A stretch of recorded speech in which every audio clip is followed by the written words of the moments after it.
of the show for today. Dr. Madu is talking about some interesting aspects of President Barack Obama's election and what it means to the continent of Africa. And of course, Dr. Madu, let's continue, as we've indicated earlier, that we're talking essentially, as far as American foreign policy is concerned, about a lost continent. And we're simply trying to resurrect this continent in terms of what it has and what it has to offer. Let's pick it up at that point. Yeah, no, I think, you know, we've invested in a lot of projects in the past that have not borne any results or fruits, you know, particularly during the so-called Cold War. The money was being thrown at dictators like Mobutu and the rest, you know, just to buy them, to keep them off from Russia. It didn't do any good to African countries. What it did was increase tensions, you know, in society because of the corrupt, you know, inclination of most of those politicians, you see. So I think one of the things, you know, the new president in the U.S. has to do is invest in peacemaking, you know, an integrated approach to peacemaking. For example, in the Sudan, okay, we had a peaceful agreement between the central government and Southern Sudan, but left Darfur. That was not integrated. That problem still exists. What the better approach should have been to handle all three situations at the same time. Sign all those agreements at the same time, so there'll be peace in Darfur at the same time as peace in South Sudan. Instead, what the Bush administration did, you know, was bring the Southern Sudanese and the central government together to sign a peace agreement, leaving Darfur for another time. It should have been all three together. You see, that would have been better. Now the conflict is still raging. You see, another problem is not identifying the source of the conflicts. At times, most of the conflicts in Africa are more complex than you see because of the division of the borders. For example, in Sudan, you have the Lord's Resistance Army. And one will say, well, how come they've been fighting for so long? Who's supporting them? The fact is that they have kith and kin across the border in Sudan. You have what you call the Sudanese Acholi. The Lord Resistance Army is predominantly an Acholi, you know, funded army. In Uganda, so they cross, you know, so you can't deal with the Lord Resistance Army in isolation without dealing with the Sudanese problem. Understand? Exactly. The same thing happening in Chad. You know, a lot of people, ethnic group in Chad also have their kith and kin in Darfur, in the Sudan. You see? So these are all mixed together. The same with the Congo. You see the problem happening in the Congo. You have what you call the Kenya-Rwanda in the Congo. People who came from Rwanda. Okay. So any problem concerning Rwanda, they will feel also involved because their kids are across the border. You see, so these conflicts are all interwoven. So what has been happening is that they've been dealt in isolation, not thinking about the overall, you know, overarching relationship. The crisis in Somalia, you can't deal with it in isolation without dealing with the problem still festering between Ethiopia and Eritrea. Okay? Because those three problems are interrelated. See, one way or the other. You know, in Ethiopia, you have, in Ogaden Desert, you have people who have kith and kin in Somalia, called the Afars and Isars. You see? So they will sympathize with their kith and kin across the border. The same with Djibouti. Djibouti, those who occupy Djibouti also are the Afars and Isars, who also have kith and kin in Somalia. In fact, Somalia still claims Djibouti as part of it, claims the Ogaden Desert as part of it. So you cannot deal with those problems there in isolation. You have to deal with the Ethiopia, Eritrea, Somalia problem as an integrated regional approach. The same way you deal with the Sudanese, Ugandan, Chadian problem as also an integrated, you know, approach to crisis solving. That is very important. You see, so you cannot deal with it in isolation. The same with the Congo problem. Rwanda, Burundi, you know, Congo, Uganda, it has to be dealt also all together. Exactly, in a regional context, in a strategic regional context.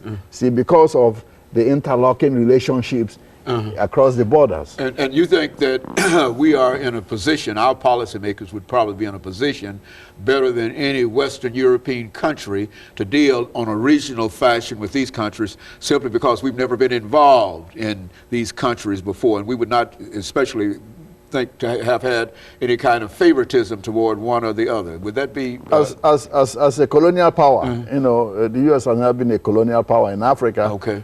Though, you know, during the independence movements in the continent, you know, it played a role in supporting the regimes that wanted to stay naively, you know.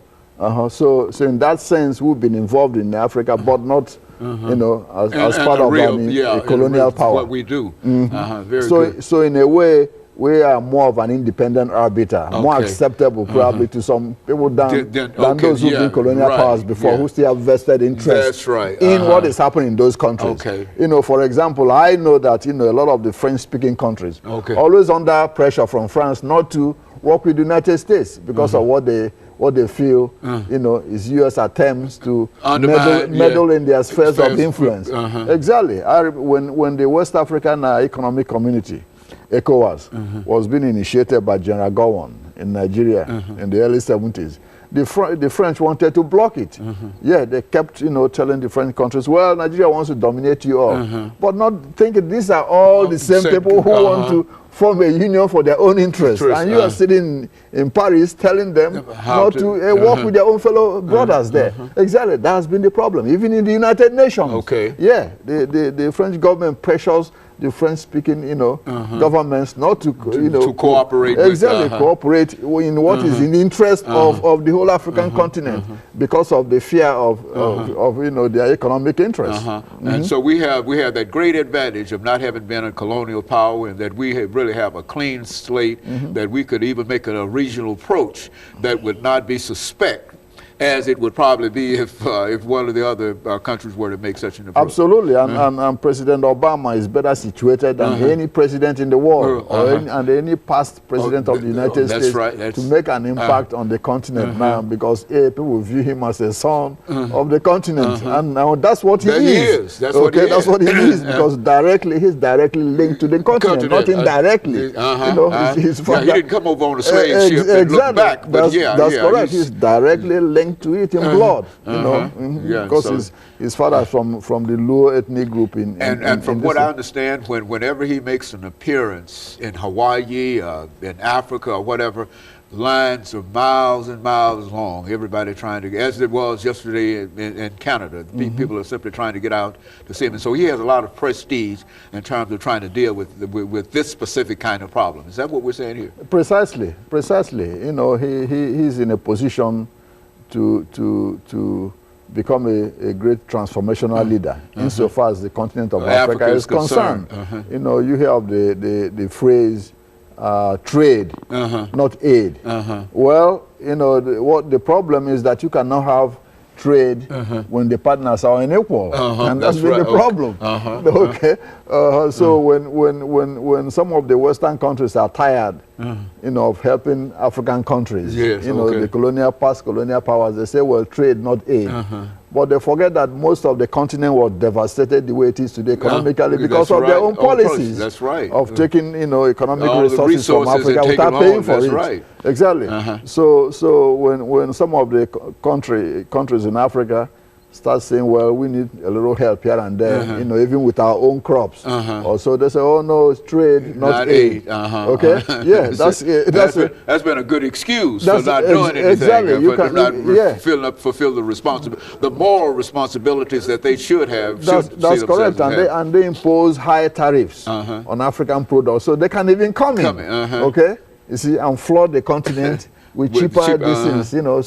So you see that even the domestic market in Africa cannot function well. So that's one other, you know, economic diplomacy that the Obama administration has to do. That's mercantilism. We used to call that mercantilism when the colonies and the mother country, etc. But that's the same thing that's going on now in reference to these countries. Exactly. So there should be an equal, you know. And so over the last minute, Dr. Madu, you're hopeful in terms of the presidency of Barack Obama in terms of dealing with some of the issues that we've talked about here, that we've been talking about for the last 20 years here. Yeah, I'm very optimistic. I'm very optimistic because I think he has some good folks in his National Security Council who know about Africa and who've lived there. You know, the Treasury Secretary, Gardner, lived in Africa. And you have Susan Rice, the UN ambassador, who was former Assistant Secretary of State, an African hand, you know. So I think he has a good. So he's got Miss Clinton also. He also and knows so he's got Africa a good very inner well. circle that know the truth about Africa. Exactly. And of course, Dr. Madu, let me thank you over the last 10 seconds for coming by and giving us that excellent information. And let me encourage our audience to tune in again next week for another informative edition of Comments. Thank you and good morning.